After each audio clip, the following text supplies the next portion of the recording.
So you're thinking about buying a home. That's fantastic. Well, there's one document that sits right at the heart of that whole process, and that's the offer. We're going to break down this crucial agreement so you can really understand its power and its purpose. Officially, it's called the Agreement of Purchase and Sale. Now, this is the standard form from the Ontario Real Estate Association, and it's what makes your desire to buy a property, well, official. You can really think of it as the complete blueprint for the entire transaction where every single term gets negotiated and locked down. So, how does this offer actually work? Well, it's got a pretty clear journey. First, you're the one making the offer, laying out all your terms. Then, it might go back and forth a bit in a negotiation with the seller. And finally, this is the exciting part. Once everyone agrees and signs, that offer transforms into a legally binding agreement. To really get a handle on this, we're going to walk through it in 6 simple sections. We'll start with the basics of what the offer even is, look at the core parts, the key dates, what actually comes with the house, some really important safety checks, and then finally how it all gets locked in. Okay, let's dive right in. Section 1, what exactly is the offer? Because it's a lot more than just a price. It's your chance to shape the entire deal. You know, it's easy to think of this as just a bunch of legal paperwork, but it's so much more. This document is your chance as the buyer to lay out everything you want, all the terms and conditions that are important to you. It really puts you in the driver's seat. All right, on to Section 2, the core components. These are the absolute, non-negotiable fundamentals that hold the whole thing together.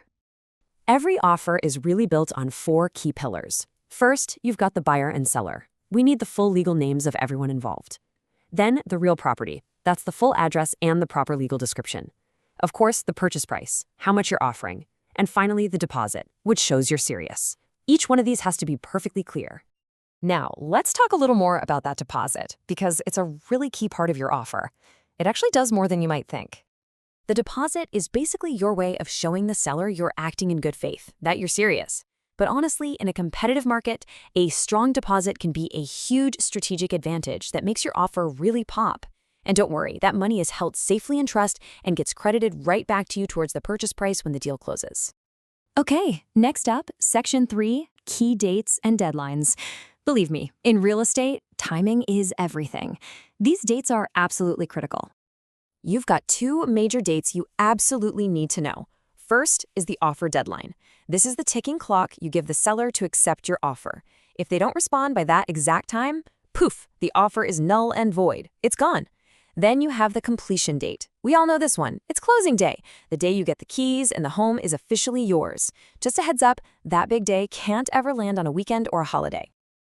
Let's move on to Section 4. This is a big one. What comes with the house? This is where we get into the nitty-gritty to make sure there are no surprises on moving day. You know how it is, right? You walk into a house and there's this absolutely gorgeous light fixture in the dining room. You fall in love. So, does it come with the house? The short answer is maybe. It all depends on what we write into this agreement. And here's why that's the case. The agreement splits things into 2 buckets. You've got chattels included. These are items that aren't physically attached, like the fridge, washer, and dryer. You have to specifically list them out. On the flip side, you have fixtures excluded. These are attached to the property, like that light fixture, but the seller wants to take them. The golden rule here is simple. If you want it to stay or they want it to go, we have to spell it out right here in black and white. And here's something else you really need to watch for: rental items. You might assume the seller owns that hot water tank or furnace, but often they don't. If an item is a rental, the agreement usually states that you, the buyer, have to take over the rental contract. This is a really important financial detail, and it's exactly the kind of thing your agent at the Bouma Group will help you dig into, so there are no surprises. Okay, Section 5 is all about important conditions and checks. I like to think of these as your safety nets. They're built right into the offer to protect you. Yep, conditions are basically your escape hatches. They make the whole deal hang on certain things happening first. So the offer is only firm if you can get your financing approved, or if the home inspection doesn't turn up any major issues, or maybe if you're able to sell your current home. They're there to protect you from being locked into a deal that just isn't right. Now, aside from the conditions we build in, your lawyer has a really crucial job to do. It's a kind of background check on the property itself, and it's called a title search. So what's a title search? Well, it's where your lawyer digs into the property's history to make sure the seller actually has the legal right to sell it. They're checking for things like liens, work orders, any legal hiccups. This is a non-negotiable step. It guarantees that when you buy the home, you own it free and clear of any old baggage. And of course, your agent at the Bouma Group will be right there to connect you with a great real estate lawyer to make sure this goes off without a hitch. And that brings us to the home stretch. Section 6, making it official. These are the final little details that tie a bow on the whole thing. You know, on closing day, the final check you write might be a little different from the purchase price we agreed on. Why? Because of adjustments. Things like property taxes, or maybe some utility bills get split fairly between you and the seller, right down to the day. You'll be responsible for those costs starting on the day of completion itself. And then, after all the back and forth, it happens. Once the offer is signed by you and signed by the seller, it's not just a piece of paper anymore. It becomes the official, legally binding roadmap to your new home. It's a done deal. And this really sums it all up.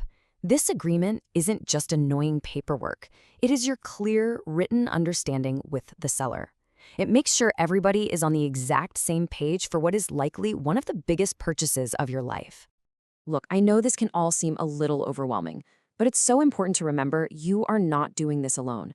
Navigating this agreement is absolutely a team effort. And at the Bouma Group, our job is to make sure every single detail is understood, it's looked after, and it's right for you. Because getting the agreement right is the first and most important step to getting you into your new home.